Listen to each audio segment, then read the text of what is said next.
Any delay.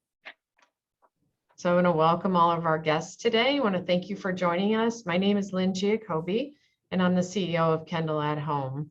The Kendal at Home course series is designed to educate, engage, and inform and entertain our guests.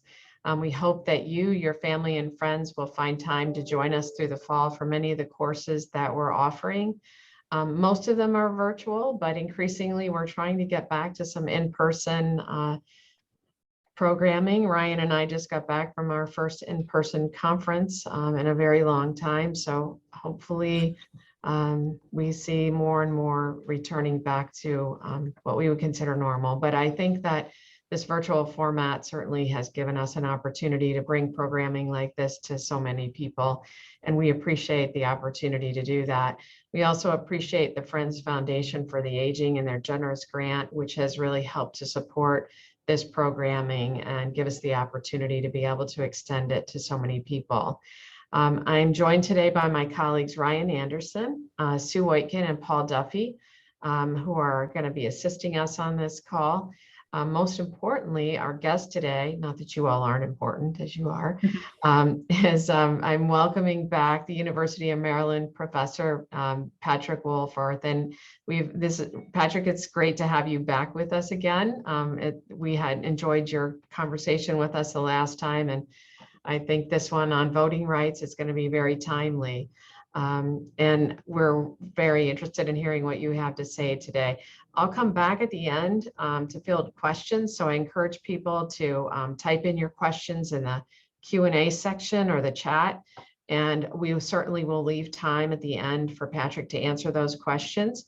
So I am going to, at this point, stop sharing my screen so that you can share yours, Patrick, and invite you to take over. And the rest of us will fade into the background. And I encourage people, if you put it on speaker view and hide the non-video participants, if you're able to do that in your top right corner, you'll just see Patrick and his presentation. So without further ado, Patrick, welcome.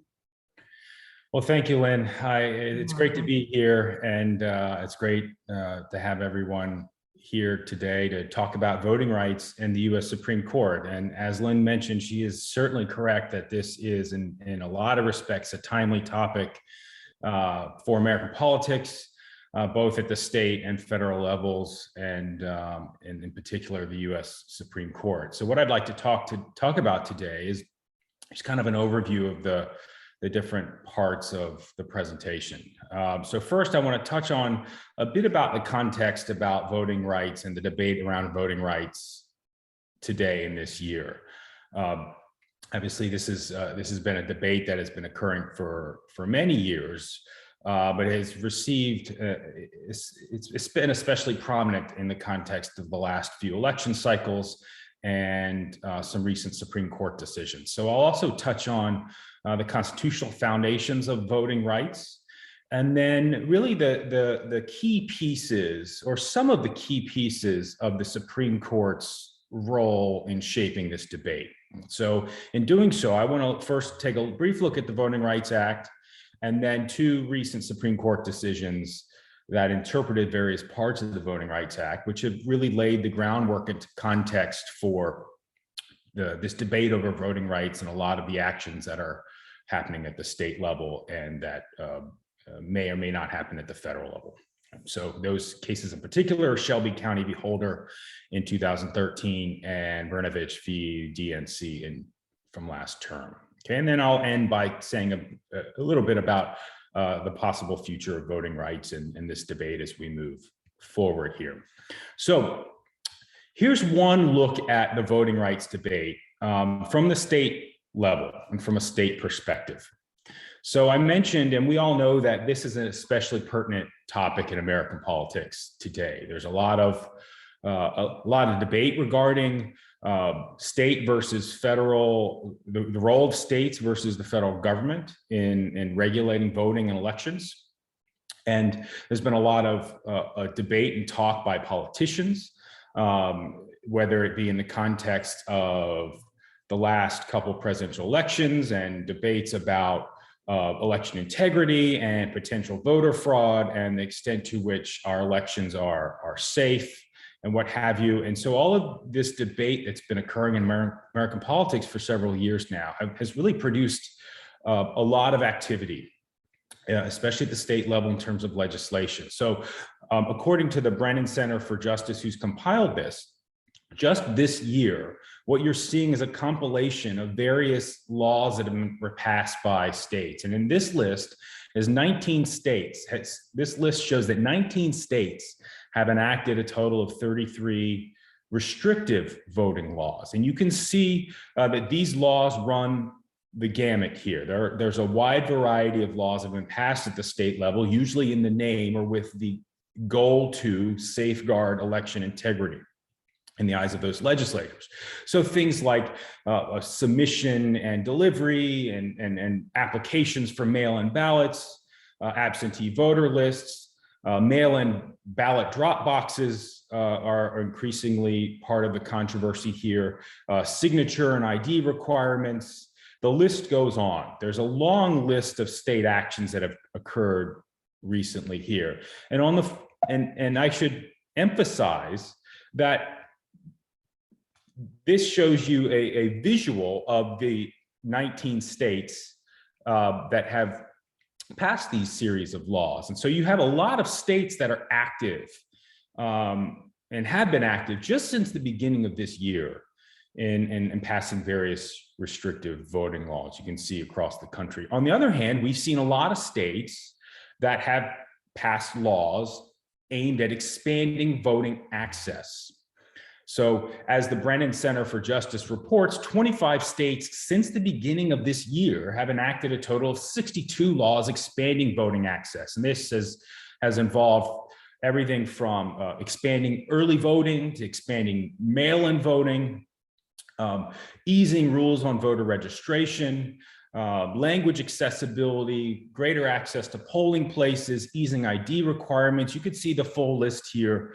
There's quite a long list. And so what's really compelling about this debate is not only do you have, and the actions that is occurring at the state levels, not only do you have a lot of activity going on, you have a lot of activity going on from a lot of states. In this case, in this picture is showing you the states that have passed expansive laws. When you compare the two, there's a little bit of overlap, but not a lot of overlap.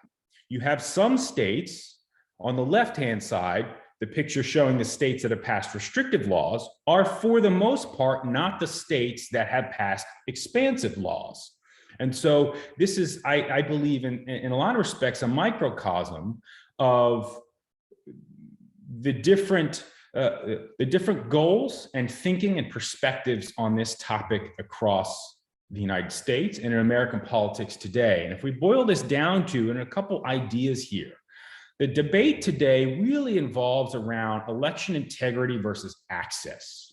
So for instance, on the election integrity side, what constitutes sufficient evidence of voter fraud? And is the idea or the goal of protecting election integrity a sufficient justification to maybe restrict access in some way or make it marginally more difficult to vote, even if you don't have such sufficient evidence of voter fraud? And I think you will find that different people have different ideas on whether or not you need the evidence or not. For instance, Justice Gorsuch in the oral argument during Brinovich v. DNC, a case we'll talk about here shortly, talked a lot about, through his questioning, about this idea that perhaps states ought to have the ability to protect election integrity as a preventative measure without clear evidence that there is voter fraud and the like. On the other hand, another perspective is thinking through and thinking about whether restrictions on voter access to the franchise dilutes voting rights, especially concerning minorities, which has been a central issue before the Supreme Court for a long time, but especially in recent years. And then even if you agree that both of these perspectives and both of these interests are important, election integrity versus voter access, how do you balance the two considerations? The Supreme Court is regularly involved in balancing tests and weighing the interest of two perspectives. And so that is, from a certain vantage point, is certainly part of the debate and at least part of the decision making at the U.S. Supreme Court level. So how to balance these two perspectives. You know, another big dimension here in this voting rights debate in terms of setting the context is the role of the federal versus state governments here. So to what extent, what are the virtues of decentralized regulation of elections and voting access versus what are the arguments and virtues for having uniform election standards, especially for federal elections? And then we can also, and we'll talk a bit about state elections and how the 14th and 15th Amendments of the US Constitutions and extensions at the statutory level, like the Voting Rights Act, how those constitutional foundations and statutory foundations play into state elections and how states conduct elections for state office holders. So these are some of the important dimensions that the Supreme Court wrestles with, and I think American politics and governments across the country are currently wrestling with.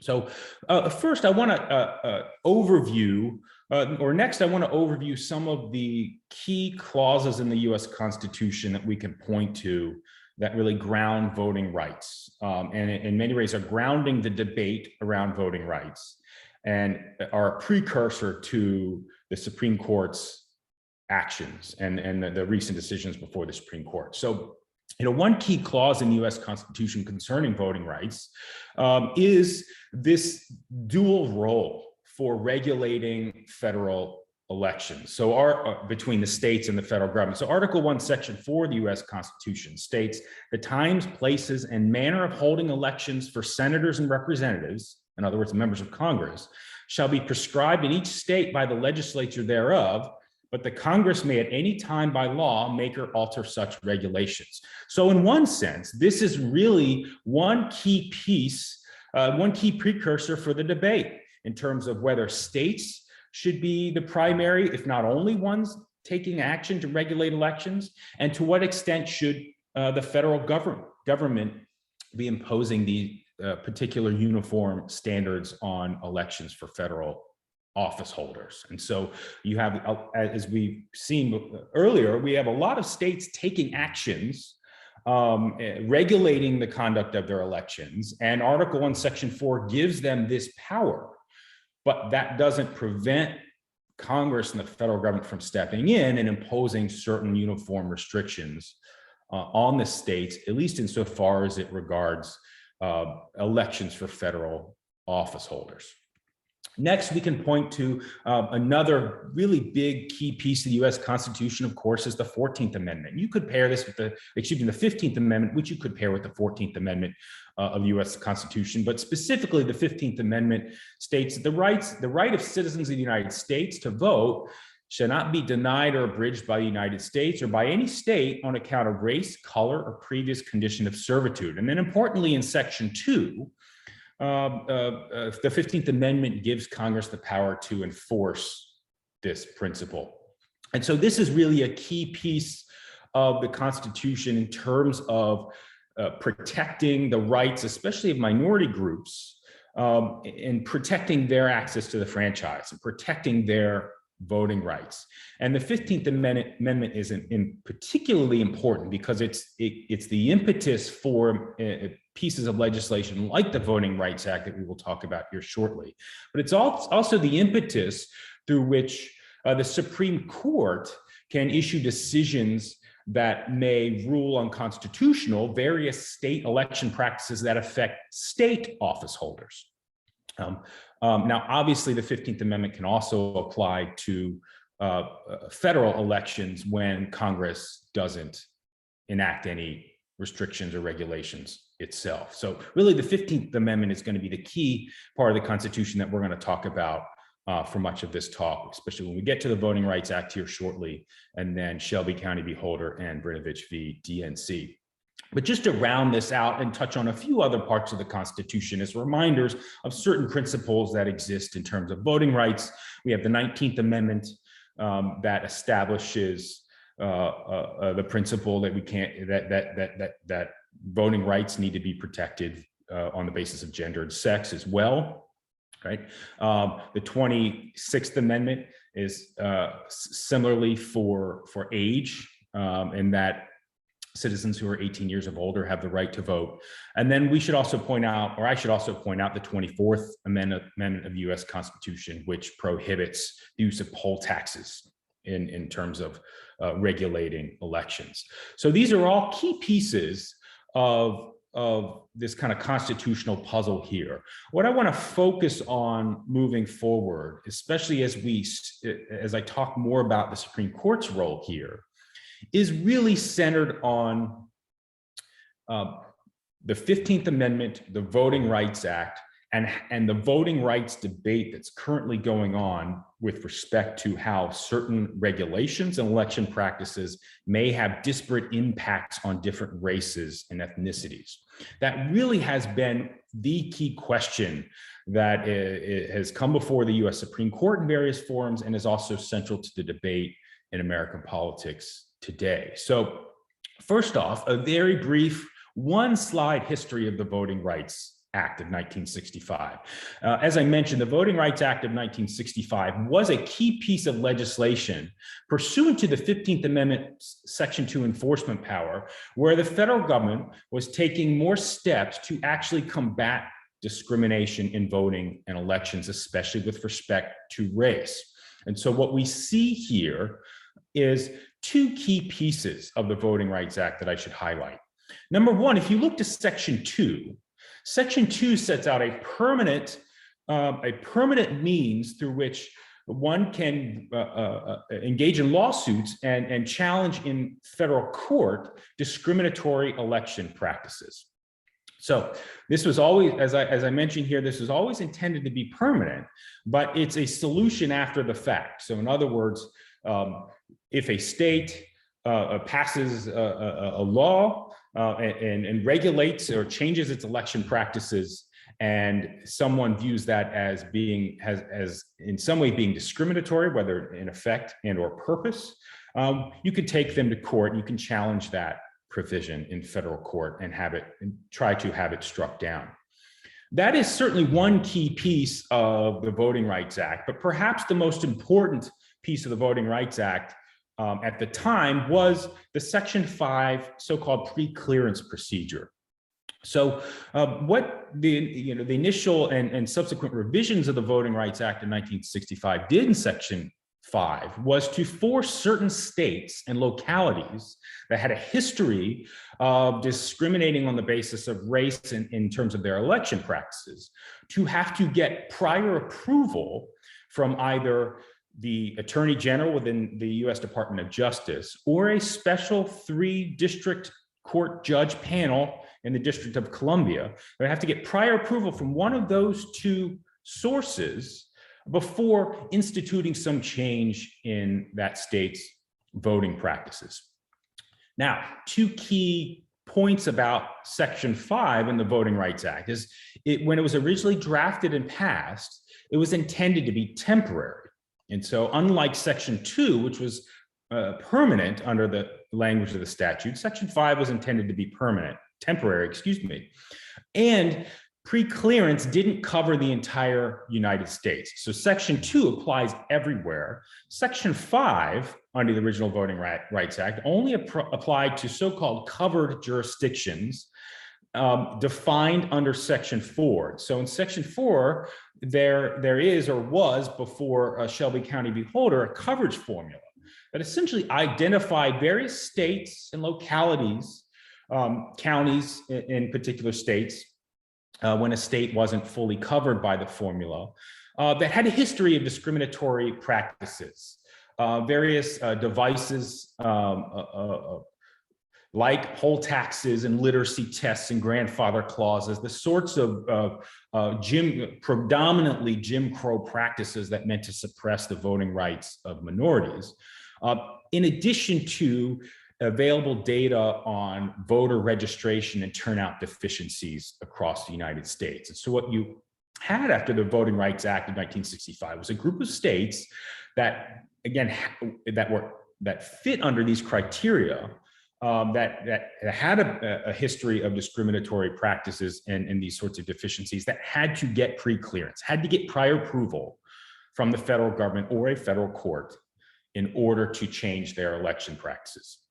Now, this sets the table for the Shelby County v. Holder case that I will talk about here in a minute, but I want to briefly touch on the history in terms of a brief roadmap of the Voting Rights Act. Because as I mentioned, Section 5 was always intended to be temporary, but it had been subsequently and repeatedly reauthorized by Congress over time. So the initial Voting Rights Act was Section 5 was only in place for 5 years. Congress reauthorized it in 1970 for another 5 years and updated the coverage formula to reflect current practices in 1968. Congress then reauthorized it again 5 years later in 1975, but then reauthorized it for 7 years and again updated the coverage formula. And I should also state that in 1975, Congress also extended protections for language minority groups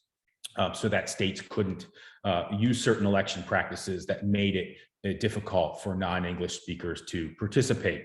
And then you can see two more subsequent reauthorizations here in 1982, then again in 2006, each time reauthorized for 25 years. And especially in 2006, was reauthorized with almost complete support. I believe the vote was unanimous in the Senate and pretty close to unanimous in the US House.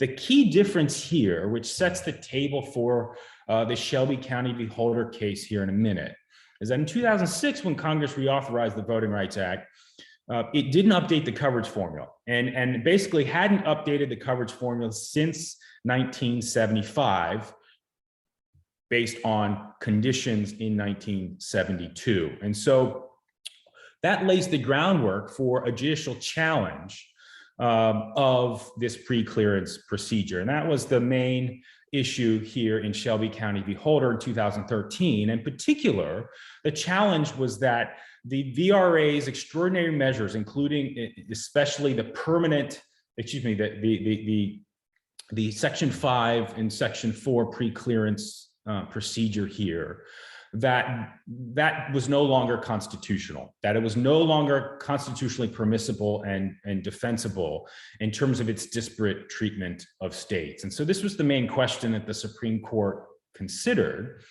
And as a little bit more context, the claim in this case from Shelby County was that at the time of its passage in 1965, the Voting Rights Act was justifiable given widespread evidence of discriminatory practices. And so by singling out certain states back then, the Supreme Court in Katzenbach articulated the principle that even though this was Section 5 pre-clearance under the Voting Rights Act was singling out certain states and treating them differently than others, that was constitutional and acceptable because of the gravity of the discrimination that occurred at the time. So, but now in 2013, the challenge judicially was that could the Supreme Court continue to defend that position from Katzenbach based on the current state of the Voting Rights Act and given the fact that Congress had not updated its coverage formula since the 1970s. And so essentially in a very divided decision, the Supreme Court said no, that Section 5 is still constitutional in principle under the Shelby County decision, but the Section 4B coverage formula could no longer be used. It needed to be updated, which basically rendered Section 5 pre-clearance inoperable until Congress updates that Section 4 formula. And when you read the opinion and you examine this decision, you can kind of boil this decision down into one kind of principal fault line. On one side, you have the majority really emphasizing this idea in the Constitution of states' equal sovereignty, in addition to the power of states to conduct elections, rooted in Article 1, Section 4. But really the main emphasis is on this idea of equal sovereignty, and that the court majority and the majority opinion, primarily written by Chief Justice Roberts, really spent a lot of time emphasizing this idea that because Congress had not updated the Section 4 coverage formula in decades, that was no longer sufficient to justify treating different states differently in this regard, and therefore was infringing on the principle of equal sovereignty of the states. On the other hand, you have the dissenters and the other perspective in the case. It's emphasizing this idea that even though many and most overt discriminatory practices were gone, that there was still a need for federal intervention to prevent certain unequal practices that were diluting minority votes. Maybe not outright obstructing them anymore, but still diluting them and making it more difficult for certain minority groups to exercise their right to vote. And then a second aspect of the dissenters' side of this case was that they should defer to Congress. That as I mentioned earlier, in 2006, Congress had almost unanimously reauthorized the Voting Rights Act.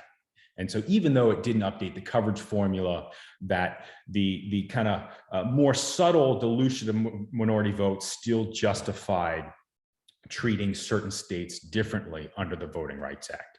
And so I picked out a few quotes from each side of the case, because I figure at some level, let's see what I always like in my classes too, to let's see what the justices say for themselves. Like, how do they express themselves? And so obviously these are very long opinions, so I've picked and chosen a few select quotes here.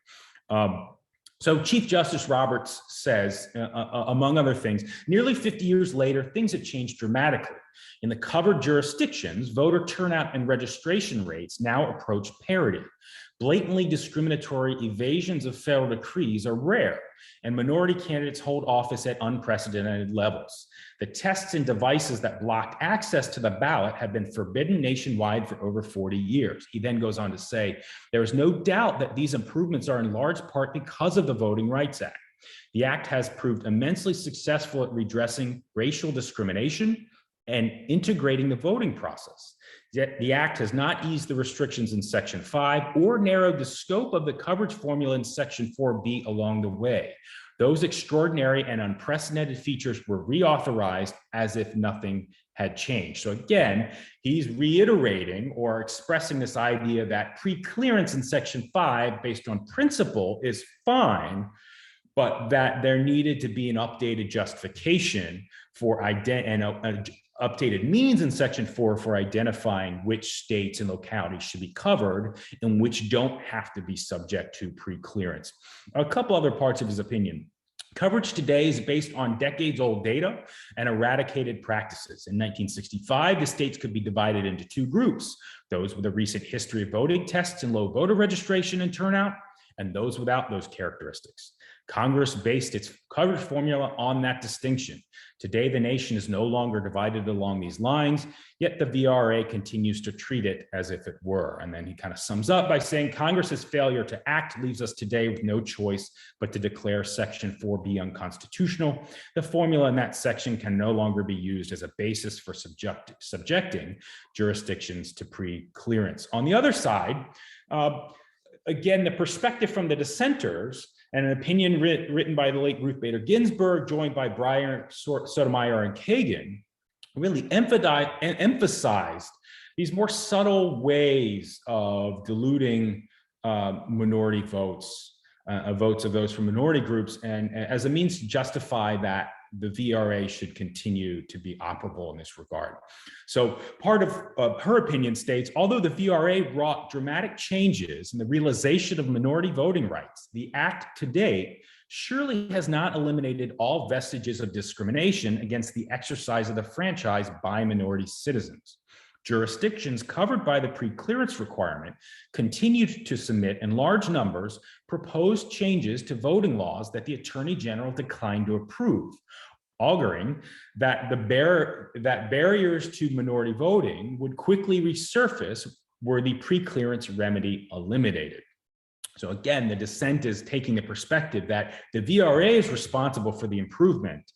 If you render this Section 5 pre-clearance inoperable, then perhaps there's going to be some backsliding here in terms of voting rights for minorities. A couple other parts of her opinion, and then I'll move on to Brnovich v. DNC, the most recent case dealing with the Voting Rights Act.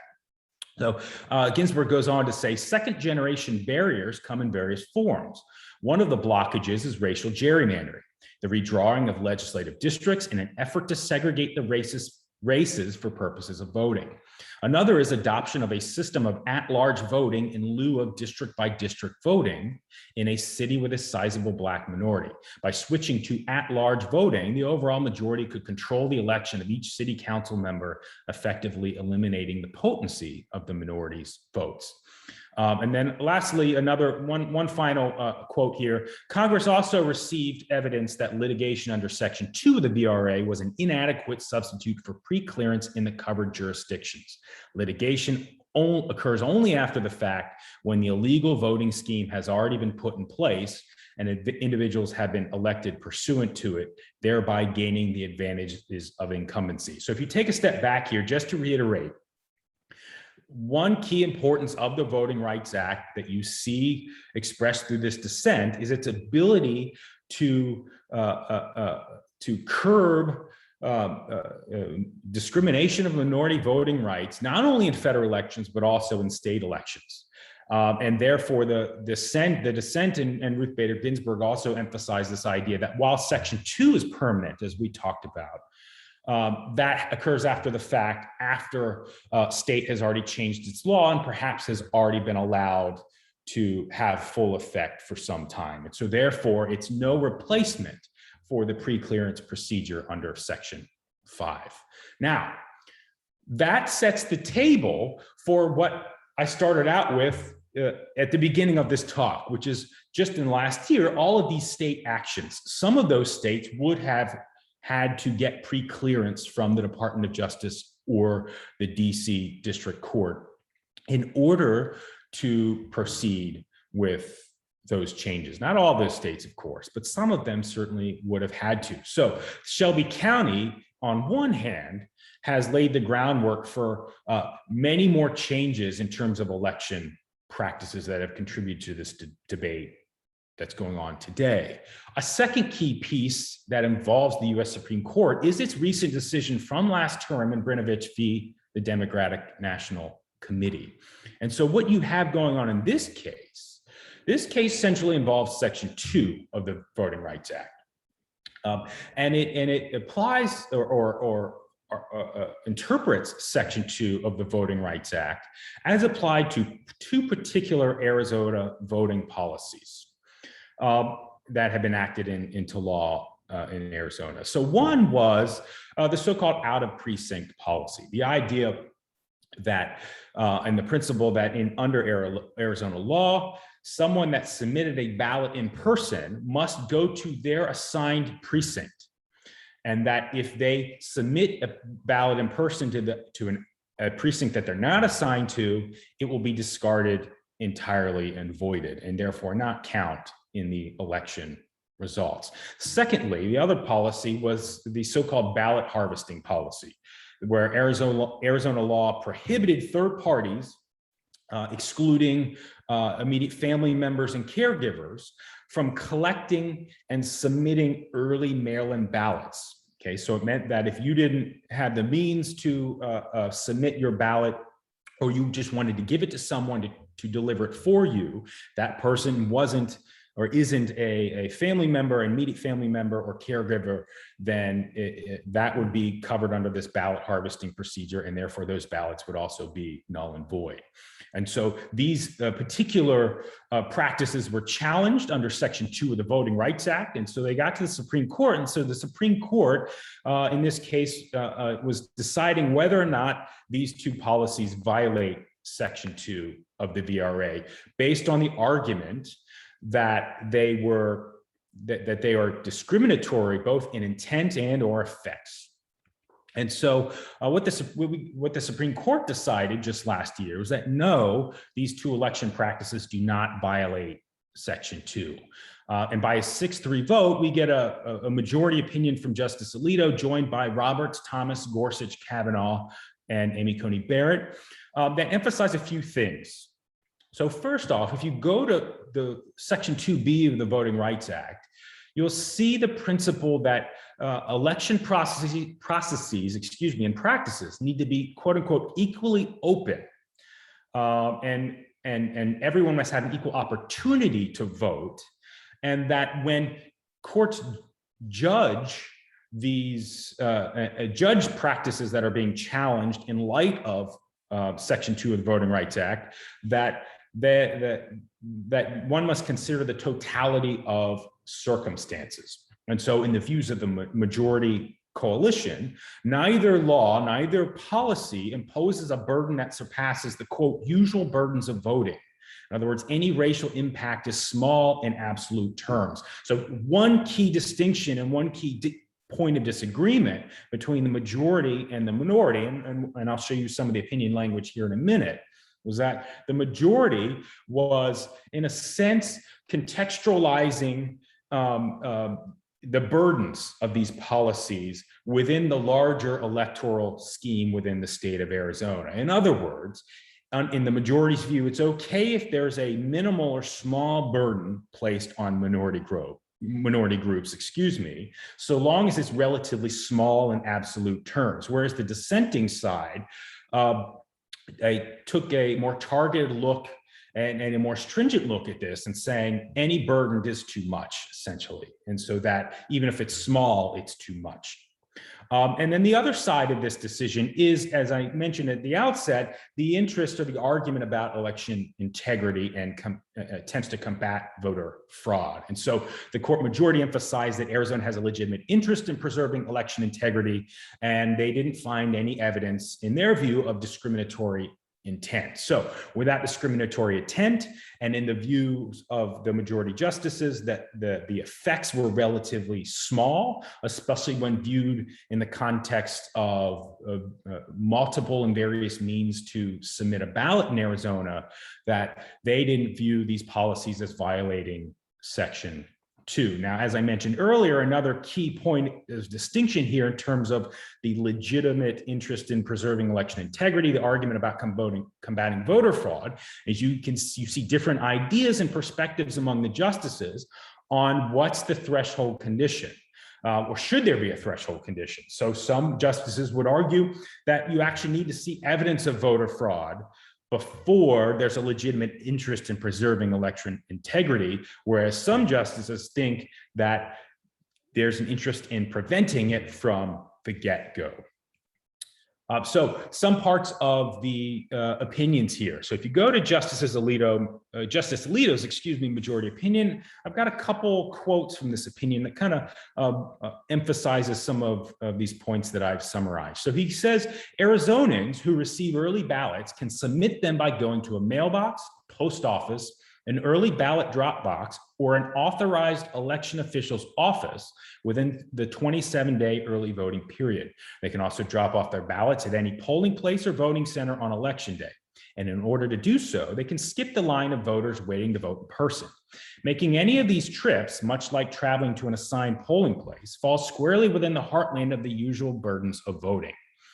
He goes on to say the racial disparity in burdens allegedly caused by the out-of-precinct policy is small in absolute terms.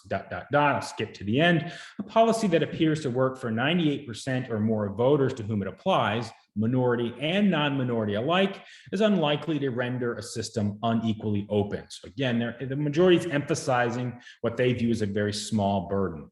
On the other side, Justice Kagan, joined by Breyer and Sotomayor, say Section 2 applies to any voting rule of any kind. The provision prohibits not just the denial, but also the abridgment of a citizen's voting rights on account of race. The inquiry is also focused on effects. It asks not about why state officials enacted a rule, but about whether that rule results in racial discrimination. The discrimination that is of concern is inequality of voting opportunity. That kind of discrimination can arise from a facially neutral, not just targeted rules. There is a Section 2 problem, Section 2 of the Voting Rights Act, when an election rule operating against the backdrop of historical, social, and economic conditions makes it harder for minority citizens than for others to cast ballots. And strong state interest may save an otherwise discriminatory rule, but only if that rule is needed to achieve them. That is, only if a less discriminatory rule will not attain the state's goal. She goes on to say, in a more critical section, the majority's opinion mostly inhabits a law-free zone. It congratulates itself in advance for giving Section 2's text, quote, careful consideration, and then it leaves that language almost wholly behind. So too, the majority barely mentions this court's precedents construing Section 2's text. So the majority ignores the sweep of Section 2's prohibitory language. It fails to note Section 2's application to every conceivable kind of voting rule. And then lastly, from this opinion, and then I have just a couple more slides to sum up here. The majority says as little as possible about what it means for voting to be, quote, equally open, or for voters to have an equal opportunity to cast a ballot. It only grudgingly accepts and then apparently forgets that the provision applies to facially neutral laws with discriminatory consequences. And it hints that as long as a voting system is sufficiently open, it need not be equally so. In sum, the majority skates over the strong words Congress drafted to accomplish its equally strong purpose. And that is ensuring that minority citizens can access the electoral system as easily as whites. So moving forward from this precedent, which is a really important precedent because it has redefined in a way how future judicial Section 2 court challenges under the Voting Rights Act, how future courts should be judging challenges to various states and their election practices. And so what the majority opinion articulates are some of the primary considerations when judging what is and is not equal openness and opportunity in a state's election practices. So on one hand, it's the size of the burden. And they emphasize this idea that mere inconvenience is insufficient to prove a Section 2 claim or argument here. Secondly, they emphasize the degree to which a voting rule departs from standard practice in 1982. So they take the perspective that this is grounded in the last time Congress spoke on the details of Section 2 and that things should be judged in that context, which, as you might know at the time, included very little early voting and practices outside the normal in-person ballot box. And so when viewed from that context, it's hard to make the case that any changes today make it harder than it was to vote in 1982. A few other things here quickly. The size of disparities and their effects on racial and ethnic groups matter. The majority really emphasizes a state's entire voting system. So while the one particular practice or law may make it more difficult in a way, the court says that one should take a more holistic look at all the available opportunities to vote when judging equality of openness and opportunity. And then lastly, they emphasize the strength of state interests, in particular election integrity. So where I want to leave here, and then I'm happy to take your questions, is what about this debate moving forward? Obviously, this debate is active right now, and it's salient, and it continues. And so on one hand, the question might be, what is the appropriate or should be the appropriate or ideal roles of the federal versus state governments in regulating federal elections? So on one hand, you do have a potential for the federal government to step in and mandate certain types of uniform election practices for federal office holders. The secondary issue, but still an important issue, is how should the Voting Rights Act play in terms, and what is the role of the Voting Rights Act, especially in the eyes of future Supreme Courts, in terms of judging Section 2 litigation under the Voting Rights Act, even for strictly state level election practices. And so I'll close by just highlighting a couple of the proposed pieces of legislation at the federal level. So in response to Shelby County v. Holder, and this is proposed, these haven't been passed there, and I don't see a path through them in the current Congress, but a lot of that gets into minutia of institutional decision-making in the filibuster of the Senate in particular. But proposed federal legislation, on one hand, the John Lewis Voting Rights Act, sets out to do a number of things, but one of its chief goals is to respond to the Shelby County v. Holder decision and to modernize the Section 4 coverage formula under the Voting Rights Act. And then an even more expansive piece of legislation that has originated in the Senate is the so-called Freedom to Vote Act. And as you can see, this sets out to do a number of things, from enacting uniform voter ID requirements, to creating Election Day as a holiday, national standards for mail and early voting, more campaign finance reforms, updating paperless electronic voter machines, addressing the issue of partisan gerrymandering, especially in light of the Rucho v. Common Cause decision in 2019 from the Supreme Court, which basically stated that partisan gerrymandering is not justiciable, or basically that courts aren't an appropriate venue to deal with that sort of a concern.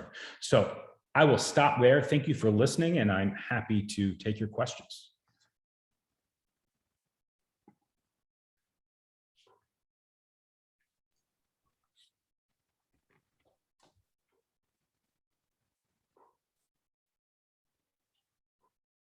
So if you have questions, you can type them in the Q&A or in the chat. Patrick, it seems to me like such a complex issue. And why is it that we can make changes based on every state? It seems like voting, I don't know, but in my mind, isn't it something that should be uniform across the United States? Why is it that the states have this individual power and can impact the results this way? So that's a great question, and I think you can, you could blame, using that term, if you want to use that term, I think you can in many respects blame the framers and the context of the debates around the framers of the Constitution. And, a lot of it is, so much of our Constitution is really rooted historically at the time, people were more loyal and more faithful in their state and localized governments, and they wanted to preserve authority and power at the state and local level, and they were more suspicious of a federal, uniform, centralized government.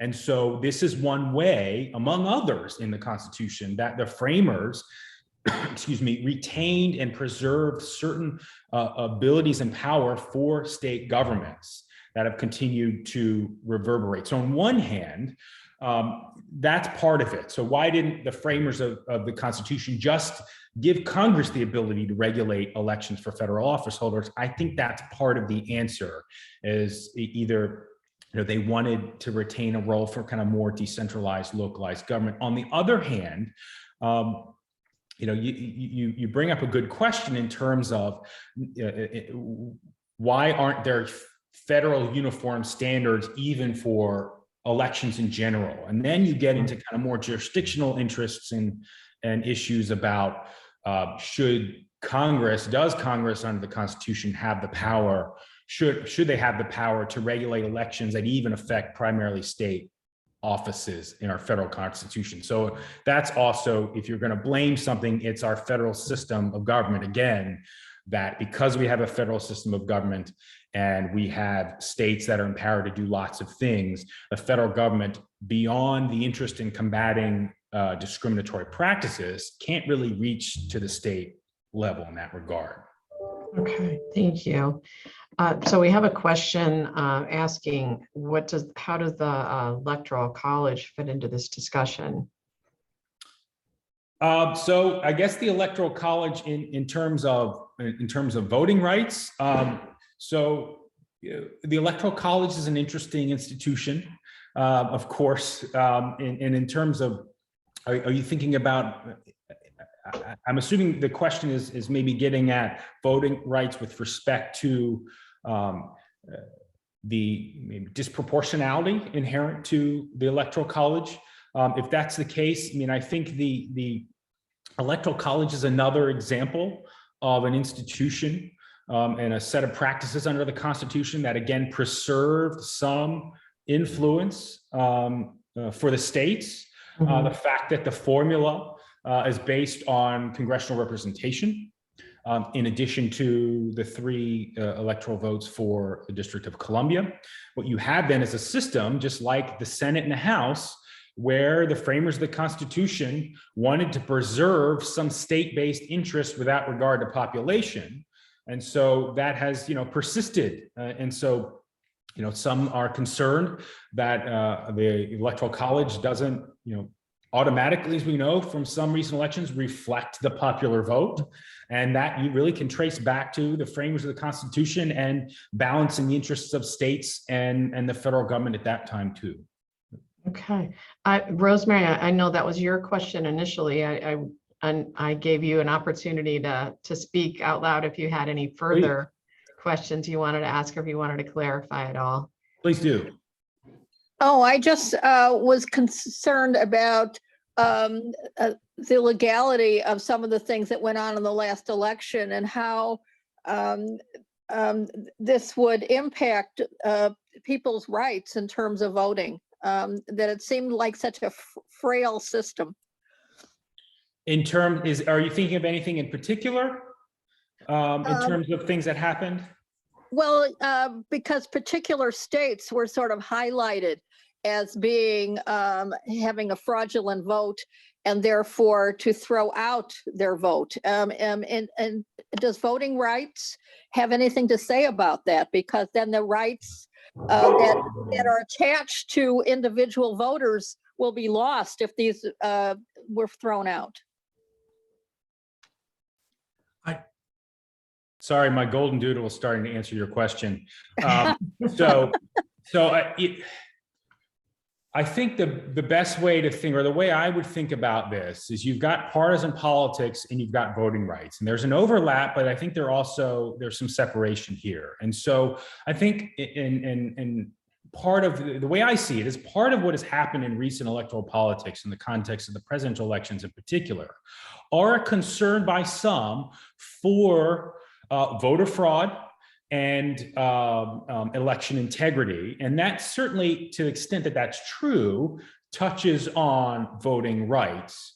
But there's also a lot of partisan politics that surrounds all of this. I mean, you can look at many recent presidential elections and see members of the opposite party in the Congress contesting the election results. So a lot of this really is driven by partisan politics. But to the extent that there is actual voter fraud out there in the world, that surely is important for the premise of an argument of preserving election integrity and for voting rights. And that is certainly a central feature in these Supreme Court decisions. I think the debate or the disagreement largely centers around what constitutes evidence of voter fraud, and what do you do about that? Thank you. Thank you. This is Paul Duffy speaking from Boston. What Rosemary's question highlighted for me was the issue of the slates of electors, because one of the major issues that was brought forward when the vote was certified on January 6th, and subsequently in the Georgia bill that is law now in Georgia, was the ability of an elected body or a partisan body to make a determination about what slates of electors will be assigned. Sure. And at least from my understanding of it, that's a really dangerous aspect of this law, perhaps more than the voter suppression issues, which may or may not be part of the laws that are going down in these 19 states that we're talking about? Sure, and that I think that's a very good point, a very good question. And so that aspect of it, again, is something that I think perhaps we will continue to see more delineation, or kind of maybe the Supreme Court will be back. That'll be back before the Supreme Court too at some point. I mean, I seem to trace this back to, again, the framers in a lot of respects, that, you know, they didn't make our elections direct. We don't directly elect the president. We do select electors, and these sorts of processes are subject to state authority to varying degrees. And so, you know, that's a concern for some people, and, you know, that is central to the Electoral College system, and that's, you know, that goes back to the framers, and it's rooted in the U.S. Constitution. And the fact that, you know, we're technically selecting electors that then go on to cast the ballot. And so, you know, that's why many states have laws that force those selected electors to cast their Electoral College ballots consistent with the popular vote. But there's no necessarily a requirement that they do that. We have one other question, Patrick, and that's from Mr. Orcutt. I've asked him to unmute. He can ask the question. Please. Or I can just, oh, there we go. Go ahead. I understand you want me to read it. Yeah, why don't you go ahead and ask your question? I'll read it.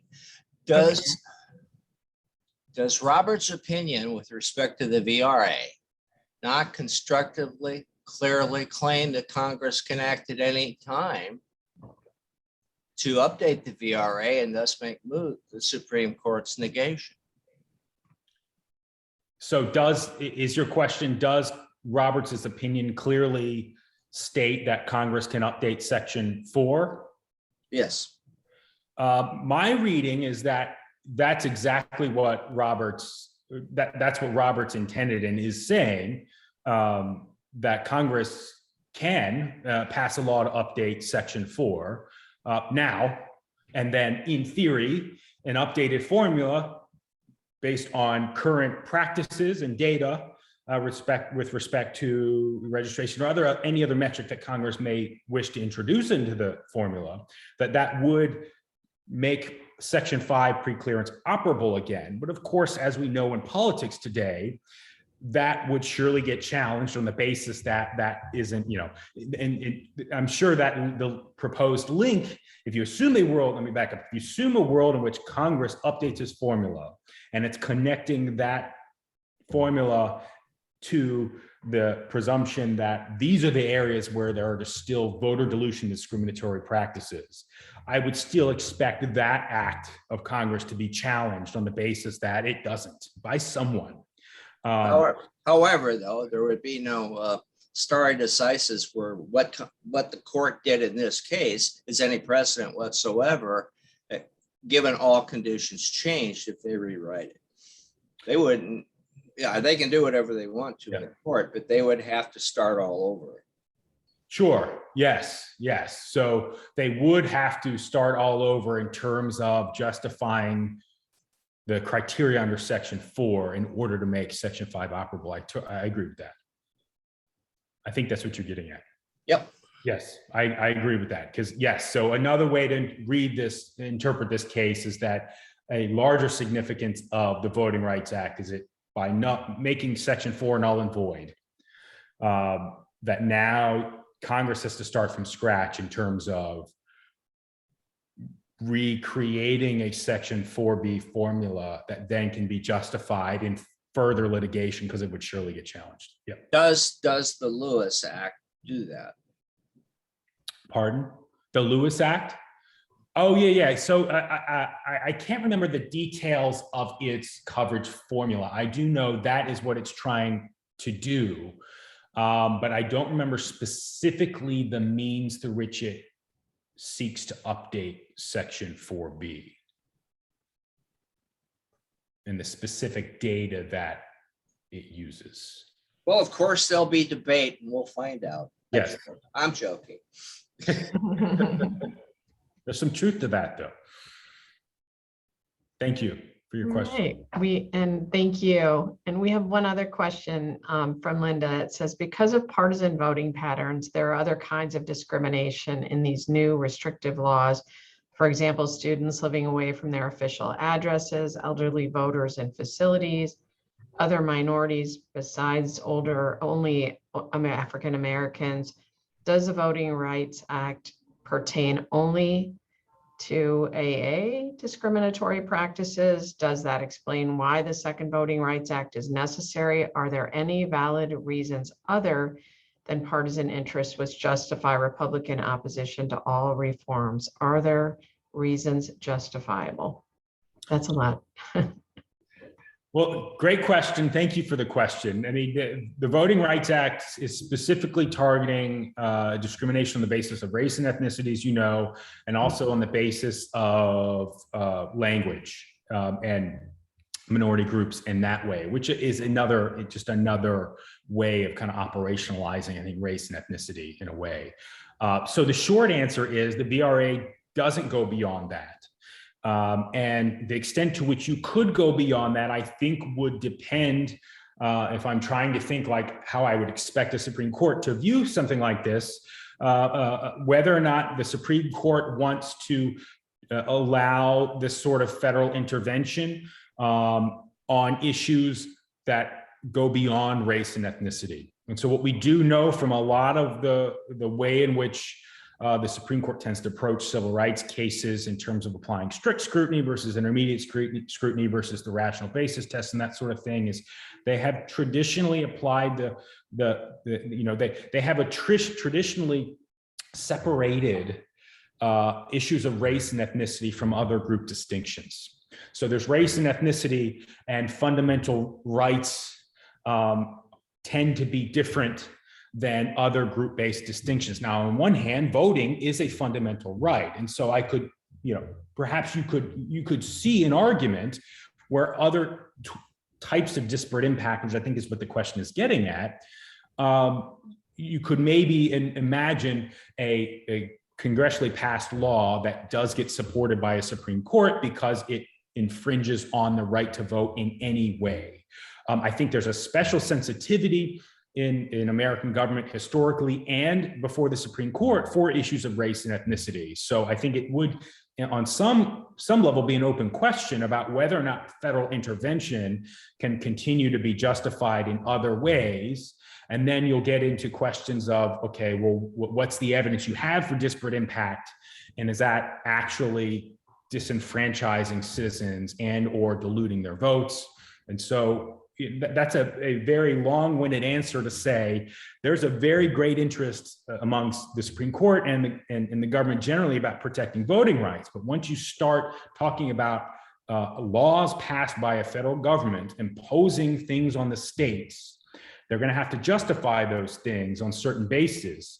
And while they've been able to justify that on the basis of discrimination and preventing and combating discrimination on the basis of race, it may not be as easy when you get to other types of group distinctions. I'm not saying it's not possible, but it would depend on the context. It would depend on different people's views on what constitutes sufficient evidence of voter suppression and dilution of voting rights.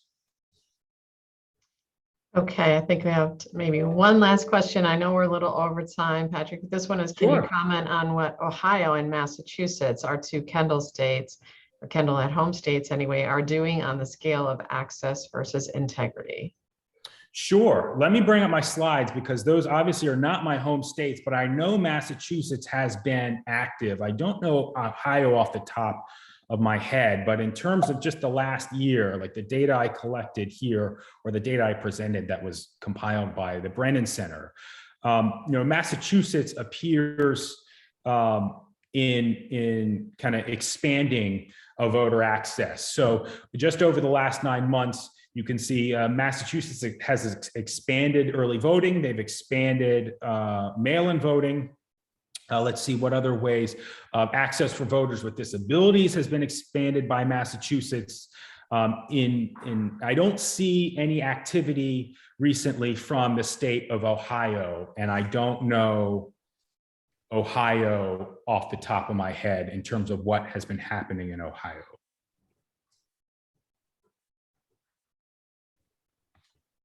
I don't know if anyone on this call might be able to answer that.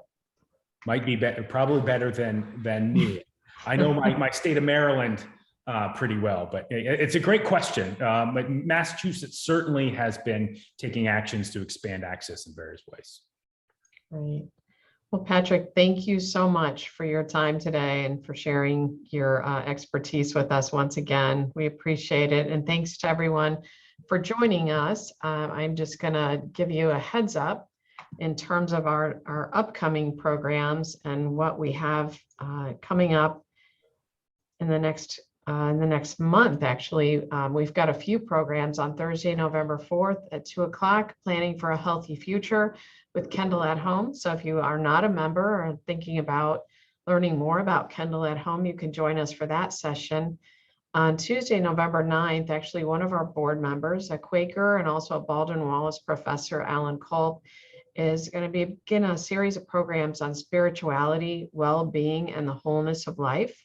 And that's on the 9th at 2 o'clock. So we hope you'll join us for that. If you haven't had a chance to hear Alan speak on any of our coffee hours, he's a tremendous presenter and always offers a very unique perspective.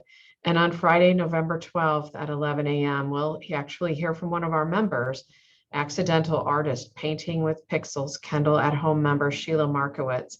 And Sheila actually has an art exhibit hanging up here in our Kendal at Home office in the greater Cleveland area. So for any of you members here in the area who want to stop by the office, let us know. You can come and take a look at her art, which is hanging here for all of us to enjoy. So again, Patrick, thank you so much for being here with us today. And we look forward to seeing you again and encourage others to join us. There is one last question asking if the slides can be made available. The entire presentation is recorded. It can be found on our Facebook page live because we are presenting it there. So it's available immediately there. And then Sue is recording. So this will be posted on our YouTube channel. You can actually go to our website probably within a couple of days and click on the link to this presentation, and you'll be able to take a look at it again and revisit the slides that Patrick just shared. So we thank you once again, Patrick, and hope that everyone has a great rest of your weekend as well. Thank you. Thank you, everyone.